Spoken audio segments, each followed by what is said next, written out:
Hi friends, welcome our channel. நம்ம சேனலில் இன்றைக்கி என்ன வீடியோ பார்க்க போகிறோன்னா, புதன்கிழமை நம்ம சால மீன் வாங்கிட்டோம். என்ன ரேட்டுக்கு வாங்கினோம், என்ன சமையல் பண்ண போகிறோம் அப்படிங்கிறதான் பார்க்க போகிறோம். வாங்க வீடியோக்குள்ளே போகலாம்.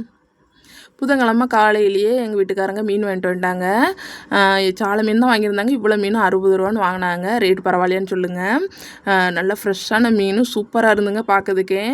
நான் என்ன பண்ணேன், வந்ததும் மண்சட்டியில் போட்டு தண்ணி ஊற்றி வச்சுட்டேன், ஊற வச்சுட்டேன். அப்போ தான் க்ளீன் பண்ண நல்லாயிருக்குன்ட்டு. அதே டைமில் புளியுமே போட்டு ஊற வச்சுட்டேன். அப்புறம் தேவையான காய் எல்லாமே எடுத்து வச்சுட்டேன். அன்றைக்கி எனக்கு ஸ்கூலுக்கு போகிற வேலை இருந்தது. அதாவது இந்த +2 பிள்ளைங்களுக்கெலாம் எக்ஸாம் நடக்கிறதுனால சின்ன பிள்ளைங்களுக்கு ஆஃப் டே தான் ஸ்கூலு. நான் தான் கொண்டு விடுற மாதிரி இருந்தது. அதனால் சீக்கிரமே சமைக்க வேண்டியது. அதே நேரம் மீன் கழுவுன்னு பார்த்திங்களா, எனக்கு அவ்வளோ மீன் ஃபுல் மீனையும் கழுவுறதுக்கு வந்து டைம் எடுக்குங்கிறதுக்காக ஃபஸ்ட்டு பாதி மீன் க்ளீன் பண்ணி வச்சுட்டு அப்புறம் நம்ம குழம்பு வச்சிடலாம். ஃபஸ்ட்டு குழம்பு வச்சு பிள்ளைங்களுக்கு சாப்பாடெலாம் கொடுத்து ஸ்கூலுக்கு அனுப்பிட்டு மீதம் இருக்கிறத நம்ம என்ன பண்ணலாம் அப்படிங்கிற பிளானில் தான் பண்ணேன். குழம்புமே ரொம்ப சிம்பிளாக தான் பண்ணேன். ஃபஸ்ட்டு ஆயிலில் கடுகு வெந்தயம்லாம் தாளிப்பு கொடுத்துட்டு தனியாக ஒரு பாத்திரத்தில் புளி கரைசல், கொஞ்சம் எக்ஸ்ட்ரா தண்ணி, கொஞ்சம் மசாலா, தக்காளி, மிளகாய் எல்லாம் கட் பண்ணி போட்டு கொஞ்சம் லைட்டாக நல்லா தக்காளி நல்லா பிசைஞ்சு விட்டுட்டு அது தாளிப்புல ஊற்றிட்டு தேவைக்கேற்ப கொஞ்சம் தேங்காய் பேஸ்ட் அரைச்சி ஊற்றிக்கிட்டேன். அப்புறம் மீன் போட்டுட்டு உப்பு எல்லாம் போட்டு குழம்பு ரெடி பண்ணிட்டேன். வச்சு பிள்ளைங்களுக்கு சாப்பாடெலாம் கொடுத்து ஸ்கூல் கூட்டிகிட்டு போய் விட்டுட்டு வந்தேன். கொஞ்சம் நடந்து போகிற தூரம் தான். எல்லாருமே தெரிஞ்சவங்களாம் கேட்குறாங்க, பைக்கோட்டை கற்றுக்க வேண்டியதானே அப்படின்ட்டு. பைக்கோட்டை கற்றுக்க தைரியம் இருக்கணும்லாங்க. நான் சின்ன பிள்ளையில சைக்கிள் ஓட்டியே கீழே விழுந்துருவேன். பின்னால் ஒரு வண்டி வருதுன்னு வைங்களேன், அதுலேயே சைக்கிளை கீழே போட்டுட்டு ஓடி போயிடுவேன். அந்தளவுக்கு ரொம்ப தைரியசாலி. பைக்கு எங்கள் வீட்டுக்காரங்க சொல்லித்தரேன் அப்படிம்பாங்க. எனக்கு தான் அந்த தைரியம் கிடையாது. ஆனால் ஃப்யூச்சரில் நமக்கு அது பழகுனா தான் நல்லதுன்னு எனக்கு தெரியுது. இருந்தாலும் பயம் இருக்குது. சரி, சீக்கிரம் பழகிடலாம்.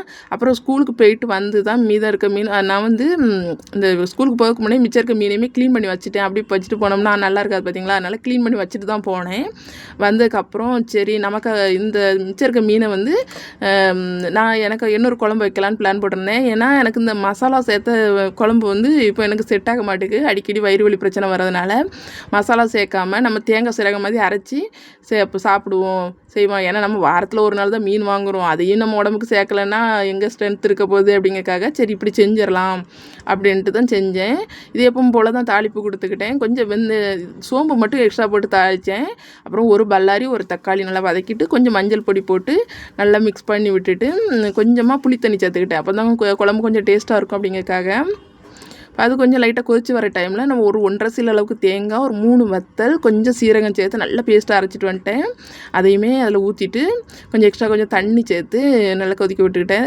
அதாவது பச்சை ஸ்மெல் போகிற அளவுக்கு கொதிச்சு வர டைமில் மீதி இருந்த மீனையுமே போட்டுக்கிட்டேன். போட்டு மீன் வந்து பச்சை ஸ்மெல் போனதுக்கப்புறம் மீன் வந்ததுக்கப்புறம் கொஞ்சமாக மிளகுத்தூள், தேவைக்கேற்ப சால்ட்டு போட்டுட்டு லாஸ்ட்டாக கொஞ்சம் மல்லியலை போட்டுக்கிட்டேன். மீன் குழம்புல மல்லியலை போட்டுன்னு முதல்ல ஆள் நானத்தை இல்லை எல்லோரும் போடுறாங்க. நான் ஃபஸ்ட் டைமாக தான் போட்டேன். ஆனால் சும்மா சொல்லக்கூடாங்க, டேஸ்ட்டு சூப்பராக இருந்து நான் எப்படி இருக்குமோ தெரியல. நம்ம ஒரு பத்திய குழம்பு மாதிரி வச்சு திங்க போகிறோம் போல் அப்படின்னு தான் நினச்சேன். ஆனால் குழம்பு செம்ம டேஸ்ட்டாக இருந்தது. நான் சாப்பாடுக்கு என்ன பண்ணேன் அப்படின்னா, சாதத்தில் இந்த குழம்பு ஊற்றிட்டு அந்த குழம்புலேருந்து 2 மீன் எடுத்து சாப்பிட்டேன். சரி நமக்கு கொஞ்சம் அப்படி சாப்பிட்டு பார்ப்போம் அப்படின்னு சொல்லி தான் சாப்பிட்டேன்.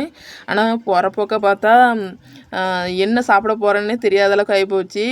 எந்த குழம்புமே சாப்பிட முந்தியெல்லாம் என்னென்னா கடை ஐட்டங்கள் சாப்பிட்டா தான் எனக்கு வயிற்றுக்கு செட் ஆகாமல் போகும். இப்போ எப்படின்னா வீட்டில் செய்கிறதே ஏதாவது ஒரு சிலது தான் பரவாயில்ல அப்படிங்கிற மாதிரி இருக்குது. மற்றதெல்லாம் சாப்பிட்டுட்டு வயிறு வலி பிரச்சனை வந்துடுது. இனி நம்ம வந்து கஞ்சி தான் குடிச்சிட்டு இருக்கணுமோ இல்லது என்னன்னே தெரில. நம்ம வீடியோ கண்டென்ட்டே சாப்பாடு தான். அந்த சாப்பாடே சாப்பிட முடியாத சூழ்நிலை இருக்கும்போது நான் எப்படி தான் சமைச்சு வீடியோ போட போகிறேன்னு தெரியல. கடவுள்கிட்ட வழி தான் நினைக்கிறேன். என்ன சொல்லணும்னு தெரியல. இதில் வேறு நமக்கு பேட் கமெண்ட் வேறு. ஒரே மீனாக வச்சு சாப்பிட்ற, நீ குலதெய்வ கோயிலுக்கெல்லாம் போய் சாமி கும்பிட்றியான்லாம் கேட்குறாங்க. என்னவோ நம்மளை பக்கத்துலேருந்து பார்க்குற மாதிரியே கேட்குறாங்க. எனக்கே புரியல. பக்கத்துலேருந்து பார்க்குறவங்க என்கிட்ட நேரிலே கேட்கல, அம்மா நீ கோயிலுக்கெல்லாம் போக மாட்டியா அப்படின்ட்டு. நம்ம பொங்கல் விட்றேனா படையல் போடுறேனா, நீ இது அவங்களுக்கு தெரியுமா என்னன்னு எனக்கு தெரியல.